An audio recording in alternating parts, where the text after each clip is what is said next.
నమస్తే. Welcome to BRK news. నేను మమత. So, ఈరోజు మనతో పాటు సెల్ఫ్ లవ్ కోచ్ నిహారిక గారు మనతో పాటు ఉన్నారు. వారితో మాట్లాడదాం. Hi ma'am. హలో. ఎలా ఉన్నారు? బావున్నాను. సో, మనకి ఈ మధ్య ఎక్కడ చూసినా కూడా చాలామంది నేను ఇండిపెండెంట్‌గా ఉంటాను. నాకు అలానే ఉండడం ఇష్టం. లేదు అనంటే సెల్ఫ్‌గా మనకు మనం లవ్ చేసుకోవాలి ఫస్ట్. మనకు మనం చూసుకోవాలి అని చెప్తూ ఉంటారు. సో, ఫస్ట్ ఇండిపెండెంట్ అంటే ఏంటి? అసలు సెల్ఫ్ లవ్ అంటే ఏంటి?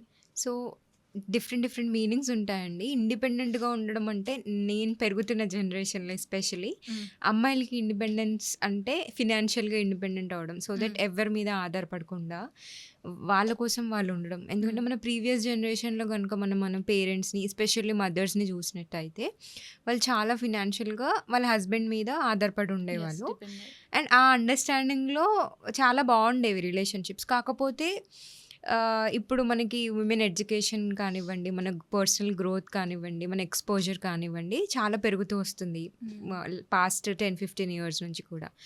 సో, మా మమ్మీ జనరేషన్‌లో తను ఓన్లీ ఇంటర్ వరకే చదువుకున్నారు. డిగ్రీ మిడిల్‌లో ఆపేసి మ్యారేజ్ మ్యారేజ్ చేసుకున్నారు. చేసుకున్నారు. బట్ నా వరకొచ్చేసరికి నేను జాబ్ ఒక 7 ఇయర్స్ చేశాక మ్యారేజ్ అయింది హ్మ్. నాకు.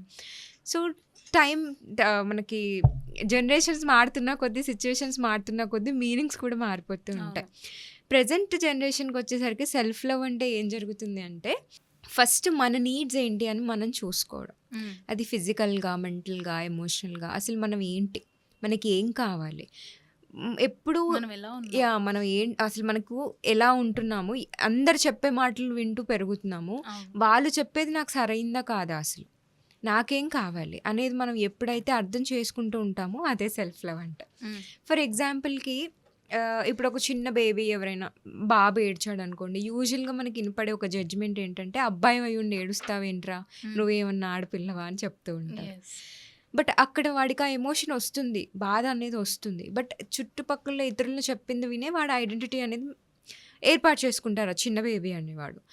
ఎప్పుడైతే వాడు ఏడవడం అనేది తప్పు అని భావిస్తున్నాడో, చుట్టుపక్కల ఎవరు ఏం చెప్తే అది గుడ్డిగా నమ్మేస్తారు కదా! యెస్. పిల్లలు that was how the nature is. హ్మ్. మన తల్లిదండ్రులు కానీ, మన ఎన్విరాన్మెంట్ కానీ ఏం చెప్తే అదే రైట్ అని పెరుగుతూ ఉంటారు కాబట్టి, హ్మ్. ఎప్పుడైతే వాడి యొక్క నీడ్ ఏంటి ఇక్కడ వాడు ఏడవాలి. బట్ వాడు ఏడవట్లేడు. సో, ఆ బేబీ ఏడవకపోయేసరికి వాడి లోపల ఎమోషన్ అనేది కంప్లీట్‌గా స్ట్రక్ అయిపోయి ఉంటుందనమాట. హ్మ్. తను ఊహ తెలిసినప్పటికీ అది స్ట్రక్ అయిపోయి ఉంటుంది. ఇంకా అలాగే పెరుగుతారు. స్ట్రాంగుండాలి అని చెప్పి లోపల అదొక రకమైన వాళ్ళకి వాళ్ళు దూరమైపోతారు. యాక్చువల్‌గా మనము అక్కడ ఏడవాలనిపించినప్పుడు ఏడ్చేస్తే అక్కడికే అయిపోతుంది గదా! యెస్. బట్ మనమేం జేస్తున్నాము, ఎదుటి వాళ్ళు ఏం చెప్తున్నారు అది వినేసి, లేకపోతే జడ్జ్‌మెంట్స్‌కి భయపడి, మనం అందరం ఒక అబ్బాయి ఏడిస్తే వీక్ అని చెప్పి సొసైటీ నిర్ణయం జేస్తుంది. హ్మ్. అలా కాకుండా అబ్బాయి ఏడవడం కూడా నార్మలైజ్ చేస్తే, తన ఎమోషన్ అక్కడ క్లియర్ అయిపోతుంది. యెస్. సో, సెల్ఫ్ లవ్ అనే కాడికి ఇక్కడ మనం ఏం చెప్తున్నామంటే, మన చుట్టుపక్కల వాళ్ళు మనల్ని అర్థం చేసుకున్నా, చేసుకోకపోయినా అసలు మన నీడ్స్ ఏంటి? మనకేం కావాలి అని మనల్ని మనం ఎప్పుడైతే అర్థం చేసుకొని, మన కోసం మనం 100% రెస్పాన్సిబిలిటీ తీసుకుంటామో హ్మ్. అదే సెల్ఫ్ లవ్ అంటే. ఓకే. సో, ఈ సెల్ఫ్ లవ్ గురించి మాట్లాడుకుంటే మనము చాలామంది ఈ మధ్య ఎలోన్‌గా ఉంటున్నారు. హ్మ్. సో, ఆ ఎలోన్ ఉండి కూడా కొంతమంది స్ట్రెస్‌కి ఫీల్ అవుతా హ్మ్. ఉంటారు. సో, ఇది ఎంతవరకు కరెక్ట్? అంటే మనం ఉండొచ్చంటారా ఈ రకంగా? సో, ఎలోన్‌కి, లోన్‌లీనెస్‌కి చాలా తేడా ఉంటుంది. ఓకే. లోన్‌లీనెస్ అనేది తను ఒంటరిగా ఉన్నా, చుట్టూ 100 మందున్నా కూడా తనకి ఏంటి అని తెలీదు. ఎప్పుడూ లోపల ఒక డిస్‌కనెక్షన్ సో, ఉంటది. మన పెద్దవాళ్ళు అంటారు గదా! "అరే! మనసెక్కడో ఉంది. నువ్విక్కడే ఆ! ఉన్నావు." So, similar kind of things. Okay. ఇప్పుడు నేను నా చుట్టూ 100 మంది ఉన్నా కూడా ఎవరితో హ్యాపీగా లేను అంటే ప్రాబ్లమ్ నా లోపలుంది. హ్మ్. చుట్టుపక్కల వాళ్ళు ఉన్న దాంట్లో లేదు. హ్మ్. ఎలోన్‌నెస్ ఈజ్ లైక్ నన్ను నేను కంప్లీట్‌గా I'm believing and enjoying my self. Okay. అసలు నేనేంటి అనే ఒక హ్యాపీనెస్‌లో ఉంటున్నాను. ఇప్పుడు చూడండి 3, 4 ఇయర్స్ బేబీని గనుక మీరు చూస్తే, వాళ్ళకి నచ్చినట్టు వాళ్ళుంటారు. ఎగురుతారు, గెంతుతారు, నవ్వుతారు, అరుస్తారు. అసలు వాళ్ళకి లైఫ్ అంటే చాలా ఎంజాయింగ్‌గా అనిపిస్తుంది.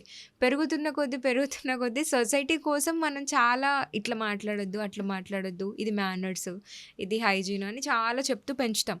బట్ ఆ క్రమంలో మనతో మనం డిస్కనెక్ట్ అయిపోతే, హ్మ్. అప్పుడు మన కోసం మనం బ్రతకట్లే. ఇంక చుట్టుపక్కల వాళ్ళ కోసమే బ్రతుకుతున్నట్టు అయిపోతుంది. హ్మ్. చూడండి నా కప్ ఫిల్ అవ్వకుండా నేను నా కాఫీ మీకు షేర్ చేయలేను. యాహ్! ఎగ్జాక్ట్‌లీ. సో, నేను హ్యాపీగా లేనప్పుడు నేను ఎంతమందితో ఉన్నా I can't be happy. But at the same time నా కప్ నేను ఫిల్ చేసుకున్నాననుకోండి, I can share anything. I know how to fill my cup. Hmm. ఇప్పుడు రిలేషన్‌షిప్స్ అన్నిట్లో కూడా ఏం జరుగుతుంది అంటే, నా కప్ ఇంకొకళ్ళు ఫిల్ చేయాలి అని నేను వెయిట్ చేస్తున్నాను. హ్మ్. నాకెవరో వచ్చి మంచి ఫీలింగ్స్ ఇవ్వాలి. అది ఎస్పెషల్లీ పార్ట్నర్ మీద మనం బాగా రుద్దుతూ ఉంటాం ఇవి. ఎవరో వచ్చి మనకు మంచి ఫీలింగ్స్ దానివల్లే ఇవ్వాలి. అన్ని గొడవలు. ఎవరో వచ్చి మనకు కావాల్సిన ఎక్స్‌పెక్టేషన్స్‌ని ఇచ్చి, దానికి ప్రేమ అని పేరు పెట్టి, నువ్వు అది చేస్తున్నావు కాబట్టి నాకు మంచి ఫీలింగ్ వస్తుంది కాబట్టి ప్రేమ. హ్మ్. నాకు నచ్చింది నువ్వు చేయట్లేదంటే నువ్వు నన్ను ప్రేమించట్లేదు. జడ్జిమెంట్ ఇచ్చేస్తావు అన్నమాట. నాన్‌సెన్స్ అది. ఆ! సో, ఎప్పుడైతే మనం ఇలా ఒక అవసరం కోసం మ్యారేజ్ చేసుకుంటున్నామో, హ్మ్. మనకేదో కావాలి కాబట్టి ఆపోజిట్ పర్సన్‌ని మన లైఫ్‌లో తెచ్చుకుంటున్నామో, అక్కడ కోర్ ఫౌండేషనే దెబ్బతింటుంది. రాంగ్ రాంగ్ అవుతుంది. అవుతుంది. కాబట్టి చాలా రిలేషన్‌షిప్స్ మనకి బ్రేక్ అవ్వడానికి రీజన్స్ కూడా ఎక్స్‌పెక్టేషన్స్. అది హ్మ్. మనకి వాలిడ్ ఎక్స్‌పెక్టేషనే అయ్యుండొచ్చు. నేను చాలా మందితో మాట్లాడినప్పుడు వాళ్ళు మాకేం చెప్తారంటే, మా హస్బెండ్ హ్మ్. ఇలా నేను తనకేమో బాగా గ్రాండ్‌గా బర్త్‌డే మొత్తం ఇంట్లో సెలబ్రేట్ డెకరేట్ చేశాను. చేశాను. తను మాత్రం నా బర్త్‌డేకి చిన్న పువ్విచ్చాడు అని చెప్తూ ఉంటారనమాట. సో, ఇక్కడ ఎక్స్‌పెక్టేషన్ ఉంది. నేను నీకు చేశాను కాబట్టి నువ్వు నాకు చెయ్యి అని. ఓకే. ఎప్పుడైతే ఆ ఎక్స్‌పెక్టేషన్ ఉంటుందో, మనం ఆ పర్సన్‌ని ఉన్నదున్నట్టుగా అసలు తన లవ్ లాంగ్వేజ్ ఏంటి అనేది మనం చూడట్లేదు. ఎప్పుడైతే మనం తన లవ్ లాంగ్వేజ్ ఏంటి చూడకుండా, నాకు కావాల్సిందే నువ్విస్తేనే అది ప్రేమ అని గట్టిగా మనం ఫార్మ్ చేసుకుంటామో, హ్మ్. So, relationships will break like anything. Okay. So, అక్కడ మనకేంటంటే మెయిన్‌గా మనం ఎక్స్‌పెక్టేషన్స్ అనేది కొంచెం తగ్గించుకోవడం బెటర్. ఇప్పుడు రియలిస్టిక్‌గా ఉండాలండి. హ్మ్. నేను నా పర్సనల్ లైఫ్‌లో ఎస్పెషల్లీ నేను సెల్ఫ్ లవ్ కోచ్ అవ్వడానికి రీజన్ ఏంటంటే, మా పార్ట్నర్ వచ్చేసి చాలా జెంటిల్‌మెన్. బట్ హ్మ్. ఎక్కువ టైమ్ స్పెండ్ చేసేవాళ్ళు కాదనమాట నాతోటి. సో, పెళ్ళైన కొత్తలో అన్నీ వదిలేసి వచ్చేస్తాము. పార్ట్నరే అన్నీ యాహ్! అనుకుంటాము. అవును. అండ్ పార్ట్నర్ వచ్చేసి ఫుల్ వర్కహాలిక్ మా హస్బెండ్ వచ్చేసి. So, like very very nice man. కాకపోతే తను అలా నాతో టైమ్ స్పెండ్ చేయకపోయేసరికి ఐ వెంట్ ఇంటూ లోన్లీనెస్ అనమాట. Oh! Complete depression and lot of darkness inside me. Oh! ఒకానొక పాయింట్ ఆఫ్ టైమ్‌లో ఫుల్ సూసైడల్ థాట్స్ కూడా వచ్చేసాయన్నమాట. ఓహో! రీజన్ ఏంటి అని కనుక్కుంటే నేను చాలా ఎక్స్‌పెక్టేషన్స్ అనే ఎక్స్‌పెక్టేషన్ కంటే కూడా ఆధారపడుతున్నాను వేరే వాళ్ళ మీద ప్రేమ ఓహ్! కోసం. సో, నేను ఇప్పుడు సెల్ఫ్ లవ్ అనేది ఎందుకొచ్చిందంటే, నన్ను నేను ప్రేమించుకోవడం స్టార్ట్ చేశాను. నాకసలు ఏం కావాలి? హ్మ్. నేను నా హస్బెండ్ నుంచి అసలు ఏం కోరుకుంటున్నాను? అది నాకు నేను ఇచ్చుకోలేనా?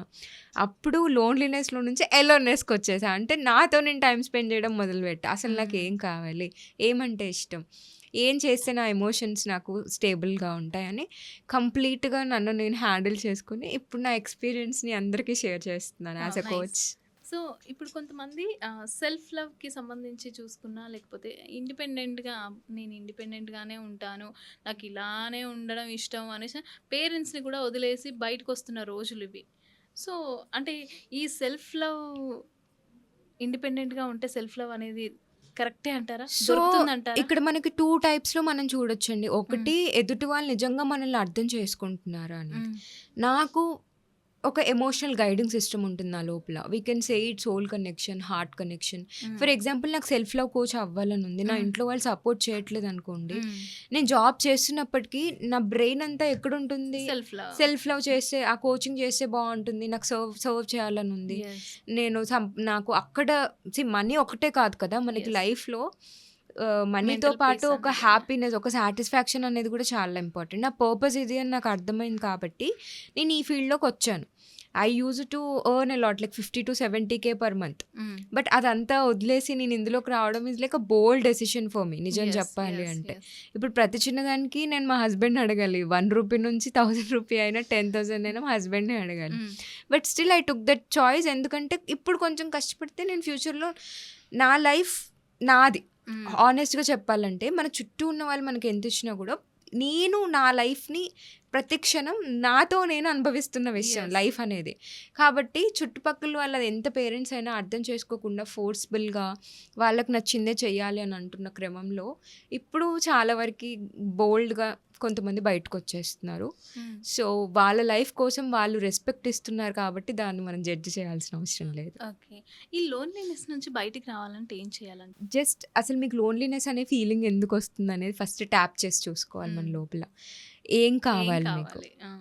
సో, మనకి చాలా వరకి చిన్నప్పటి నుంచి మనం మదర్ దగ్గర పెరుగుతాం కాబట్టి, హ్మ్. రిలేషన్‌షిప్స్ ఇవన్నీ చూసి పెరుగుతాం కాబట్టి, ఇంకా మనకి సోషల్ మీడియాలో, మూవీస్‌లో ఇంకా అబ్బాయి, హ్మ్. అమ్మాయి లవ్ సీన్స్ అవన్నీ చూసి మనకు కావాల్సిందంతా ఓన్లీ ఒక్క పర్సన్ మాత్రమే ఇవ్వగలడనే ఒక భ్రమలోకెళ్ళిపోతాం. హ్మ్. బట్ ఆనెస్ట్‌గా చూస్తే లైఫ్‌లో చాలా ఉంటాయి.